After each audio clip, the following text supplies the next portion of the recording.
Good morning, good afternoon, good evening, everybody around the world, and welcome to today's Admissions Committee panel, part of GMAT Club's Middle East and Africa Regional Fair.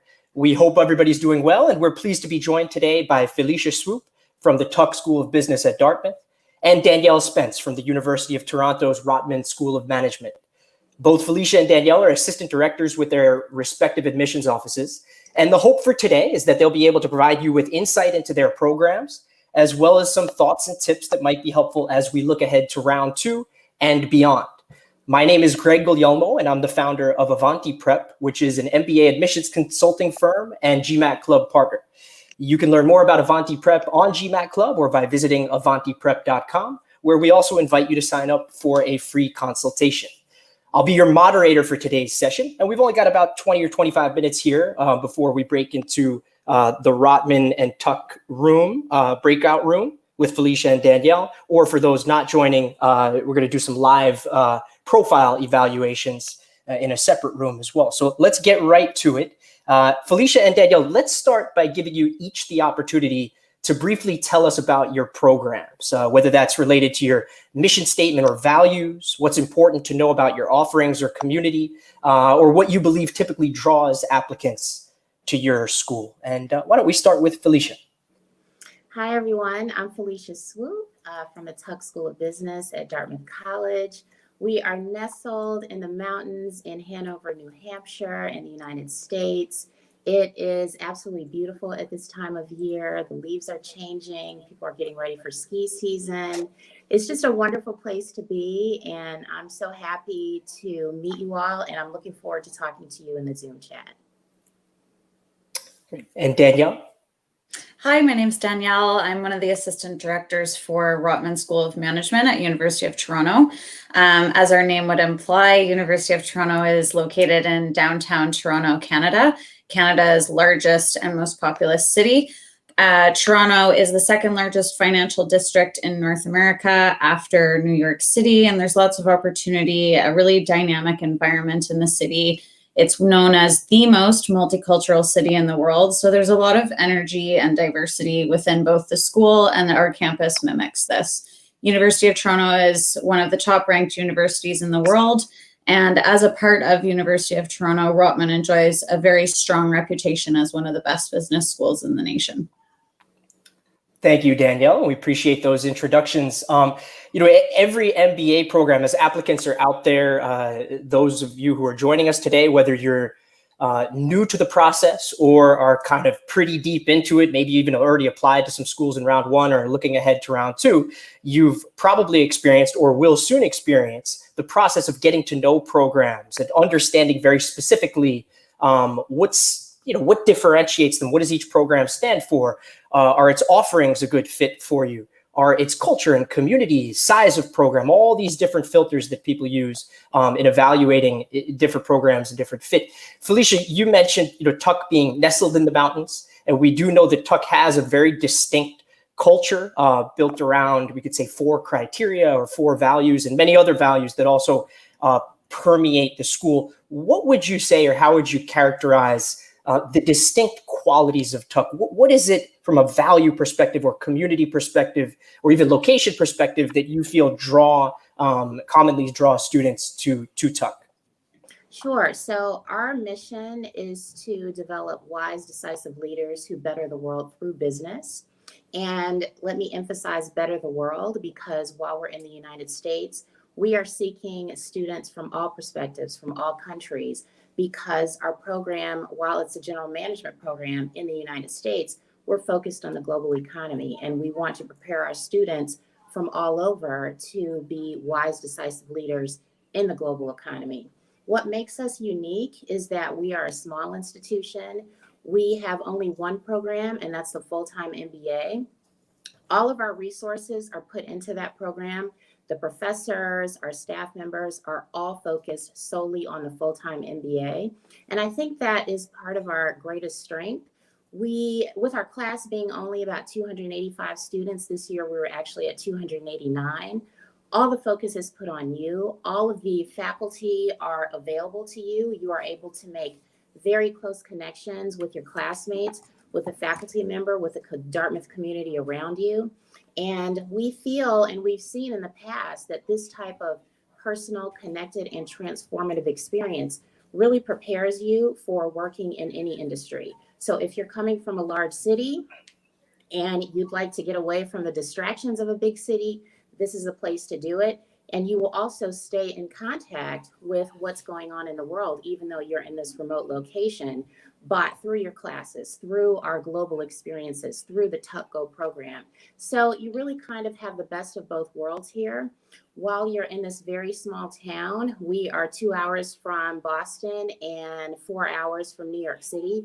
You have access to everything that you have in a big city, in a small town, not exactly here, but through your experiences. We have visiting executives in a non-pandemic world who actually come to campus and spend time here. So I don't want you to worry that if you're coming to this small environment that you will miss out on opportunities that you would have in a big city. And of course, there's certainly advantages to being in those larger cities, but through this personal and connected and transformative experience, you will receive everything that you need to make you that wise, decisive leader. Thank you, Felicia. And if I may just pepper in a brief anecdote, I know an applicant who recently graduated from Tuck and had started her job in the financial services space. And actually, during one of the U.S. Federal Reserve rate cuts over the summer, she reached back out to one of her professors from Tuck just to discuss, what that professor's views were of the rate cut. So it speaks to the access that you highlighted, and I think speaks to the type of relationships that develop both student to student as well as student to faculty and beyond. Danielle, in your opening, you mentioned some things that I imagine are very central to the Rotman experience as well, whether that's the location in Toronto or the very dynamic and multicultural environment there. What would you highlight if you had to elaborate on certain of the values or certain of the unique elements of the Rotman experience? What would you highlight there? That's a tough question to get it down into a little synopsis. I really enjoyed what Felicia said because there is a lot of diversity in programs that are available to students. And that's why tuning into events like this are so important, is it's finding the right fit for you, what you want out of the MBA and what you're hoping the MBA will do for you. Right now, living in a downtown metropolitan city, being in the mountains sounds pretty appealing. But there are times when you need to get in front of top executives and in front of recruiters very quickly. And that's then when, on the flip side, being in the metropolitan center is important. So it does all boil down to what the student is looking for and what industries they're interested in as well will have a bit of an impact on the location for their program, as well as program delivery. So internship components, length of program, specializations, etc. I think what I would say is kind of the piece that makes Rotman stand out would be our brand, our reputation, which is bolstered by fantastic faculty that join us from top institutions all over the world. And the diversity of the program, as I mentioned previously, Toronto is the most multicultural city in the world, and our campus makeup very much mimics this multiculturalism. And then finally, the ability to really make the program your own. So our first year is very foundational in nature. Most students will take very similar course loads to one another. But in second year, our students do have the opportunity to specialize in one of 15 different specializations. So it is a big school. Again, noting Felicia and her description of tech, Rotman is a very large school. We have close to 300 students every year in our full-time MBA. And we also have a few other programs, and we are part of the University of Toronto, which is the largest university in Canada. But you are able to really take the program and mold it into what you want and what you need. If you feel you have certain deficits in your profile that you want to work on, opportunities to specialize are available to you in your second year, and working in a collaborative environment with other students tends to help our students really reach their peak potential whilst on campus, and they keep pushing forwards once they graduate.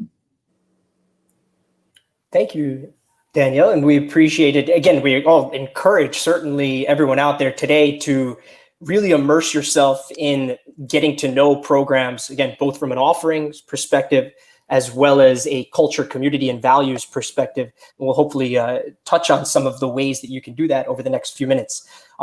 Felicia, Tuck's round 2 deadline is coming up on, I believe, January 4th, and Danielle Rotman's round 2 deadline is about a week later on the 11th of January. Most of the applicants joining today are entertaining the possibility of applying in round 2 of this application season, or perhaps looking ahead to round 1 or the early rounds next year. For the applicants in attendance today who are kind of deciding that classic decision, do I try to get it done now in these next 10 or 11 weeks, or do I wait till next year, or even possibly look at rounds 3 and 4, which have emerged a little bit more so in the conversation with COVID a few months ago. What thoughts or suggestions do you have as people weigh that decision? Maybe we'll start with Danielle this time, if that's okay. Sure. So now more than ever, time is of the essence. I think that something that we all learned with COVID happening and all of us being a little caught off guard was that there are a lot of elements of studying abroad that are out of your control. And one of them is the immigration piece. So I think a lot of students, we saw a big influx of applications in our early round this year. I think because students did see that delays in processing of study permits can be really unexpected and unpredictable. So it is wise to give yourself the longest runway possible to get your immigration documents in order if you were to be offered admission. For Rotman and for every other MBA program that I can think of, please jump in and correct me if I'm wrong, Felicia, if this isn't the case for Tuck, but we always encourage students to apply as soon as possible in any application cycle. For students hailing from the Middle East and Africa, these countries can take longer, for Canada at least, to get their documents in order and obtain their study permits in time for study in the fall. So again, time is of the essence. That said, I would never discourage someone from applying in round 2, as long as you are meeting that deadline and not going beyond the round 2 deadline. We assess applications on a rolling basis. So first in, first out kind of approach. So students, even if our next deadline is in January, if you apply in December, you're better off applying in December than waiting for that round 2 deadline. When it comes to Rotman, again, not speaking for Tuck, but I would not dissuade anyone from applying in round 2. But this year, if you can't get it in for round 2, I would say it's probably wise to consider pushing back to the early round or round 1 for the following school year. So I completely agree, Danielle. Ours is a little bit different because we are smaller. Last year in particular, we did have some international students who applied in round 3 who, depending on what's happening in the world, would have been able to get all their documents in order. They would have worked with our Office of Immigration to make sure that you were here for the fall term. This year, because of current circumstances, some of those students weren't able to arrive until midway between the fall term, just a couple of weeks ago. But in spite of what's happening, several of those students were able to arrive on campus. We have a few who still haven't been able to get their immigration appointments to secure their visas. But what we tell students from any country is simply apply when you're ready. When you feel that you have completed the best application that presents you in the best light, that really is something that you know within yourself that we can't tell you. You know when you've written the best essays. You know when you have the best recommendations, when you're at the best point in your career to stop and take a moment to pursue the MBA. That is a very individual decision. It doesn't matter for us, round 1, 2, 3, or 4. We do have an additional round this last year and this year, round 4. It absolutely does not matter. We have resources, financial aid resources in every single round set aside for each round specifically. So all of our financial resources are not used up in the first or the second rounds. There were instances even in round 4 where students, even international students, applied for admittance and were still given scholarships based on what had happened in the other rounds. So really apply when you're ready. There's absolutely no judgment. And in every single round, we're reading applications with the same amount of weight. And each application is read at least 3 times. So again, if I could just sum it up, apply when you are absolutely ready. When you are happy with your scores, happy with your complete application, essays, everything. As long as it is your best authentic self in that application, that's what we're really looking for. Okay, thank you. We appreciate all the insight on that, because we do know for applicants, it can be a difficult decision to kind of thread the needle on rounds and immigration and everything else. So that hopefully that insight is helpful to those out there joining us today. Just a reminder that in about 10 minutes, we're going to start the small group sessions with Rotman and Tuck. If you're missing that video link, GMAT Club will be resharing the link in the YouTube chat comments to get you into the right room. If you did not sign up for that Zoom session, I will be hosting a live profile evaluation session. So please feel free to join that as well. And perhaps GMAT Club can share that link in the comments as well. In the last few minutes here, we wanted to touch on, this is, of course, GMAT Club's Middle East and Africa Regional Fair. I think to that end, we're especially fortunate to have Rotman and Tuck here today, in that Rotman is an extremely international program, nearly 3/4 of its class born outside of Canada, while Tuck typically has one of the highest percentages of international students in its class among US programs, and in fact, boasts one of the highest percentages of students from the Middle East or Africa in its current first-year class. So with that in mind, Felicia and Danielle, applicants are located all over the world.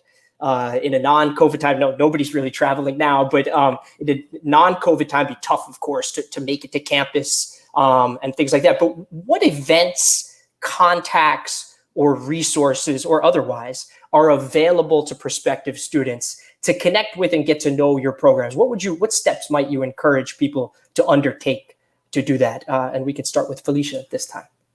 So if you visit our website, you will notice that we have a ton of online events. And because of COVID, last year without COVID, I believe that we hosted about 109 admissions events for prospectives all over the world. This year, because we have access to you through Zoom, we've hosted about 273. So it's expanded. There are events constantly throughout this application cycle. You can contact admissions officers individually. You can contact me, Felicia Swoope. Any admissions officer that you find on our website is happy to answer questions. You can reach out to the affinity clubs from students that represent the country that you're from. You can reach out to current students, to alumni. Our entire community is ready, willing, and able to meet with you about any concerns that you have. You can meet with and not just now, but in the future, you'll be able to meet with our career services department in the application process. You can reach out to our professional centers. Again, our entire community is ready to talk to you about this experience. And it will just take a click. Just visit our website, our ambassador page, look at the affinity clubs to see which club you might be interested in professionally, or if you're interested in maybe our Tuck Africa Club. There's so many different opportunities to connect with our community if you can't visit. And these different entities in our community will give you insight into what you're interested in. So just take a deep dive and get to know us, because we love to get to know you. Great. Danielle, any specific resources that you would highlight, or ways that applicants commonly connect with Rotman? Yeah, not dissimilar to Felicia. I think we're all in the same boat. I would refer students to our website initially to enhance their knowledge of the Rotman program and available opportunities to learn more. We do host webinars regularly that are both regional in perspective and also general. I manage our Middle East portfolio, amongst others, and my colleague Chris Jones, who you can find his information easily on our website, he manages our Africa portfolio.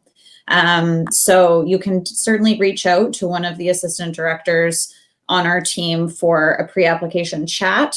We will be doing a version of that today in the Zoom chats, but it obviously won't be one-on-one. Further to that, we do have an open house coming up in end of November. That's posted online as well. Usually we do this in person, but it will be in a virtual format this year, which is actually a little bit, which is kind of exciting for international candidates.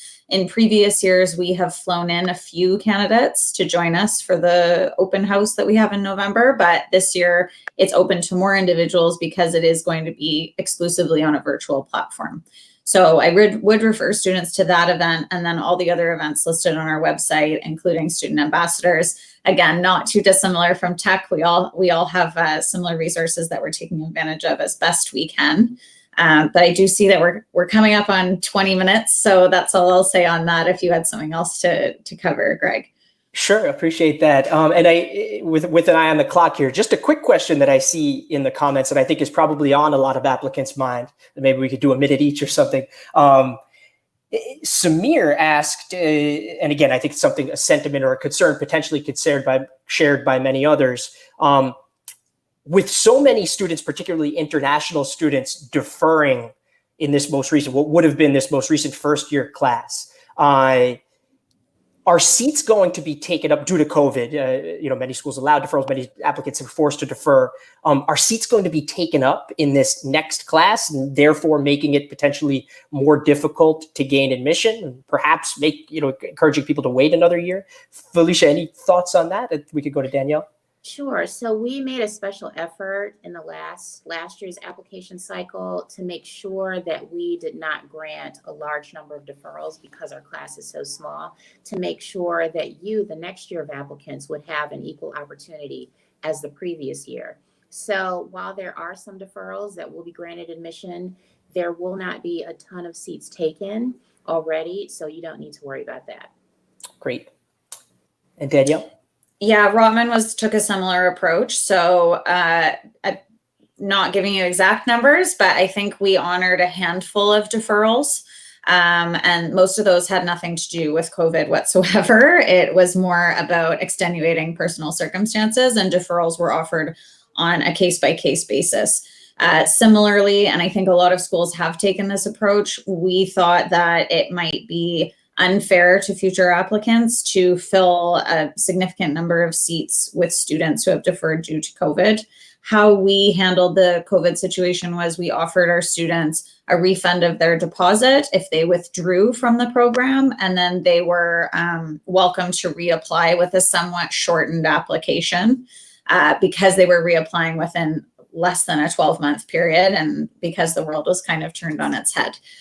So we did see more applications in our early round and round one, mostly due to students who had withdrawn, but there wasn't a huge number of deferrals this year due to COVID because we didn't want to go down that road for the fairness of future applicants.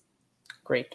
So hopefully, Samir, and to the others kind of navigating that, hopefully that context and insight, from admissions personnel directly is helpful as you weigh the different dynamics for yourself and your decision whether to apply in a coming round or wait till next year. We are at 25 past the hour or 55 past the hour, I guess, if you're in India, depending where what your time zones are. So that puts us at the end of this session. Hopefully it was a helpful introduction to Tuck and Rotman. For those joining the breakout rooms, you'll have an additional opportunity there to take a deeper dive and perhaps have a little bit more of a Q&A as well. For those who are not joining those Zoom sessions, you can tune in to the live profile evaluations. I'll be hosting live profile evaluations with 2 candidates in a separate room with a separate link. And we'll take questions from the crowd there as well. So now is the time. If you're heading to the small group session with the Adcom, you can go ahead and head there. And if you're joining the live profile evaluations, look forward to seeing you there as well. We thank, of course, Felicia and Danielle for your time and for sharing a little bit about Tuck and Rotman today. Thank you. Thank you. Good luck with your applications, everyone. See you soon. Bye-bye. Bye.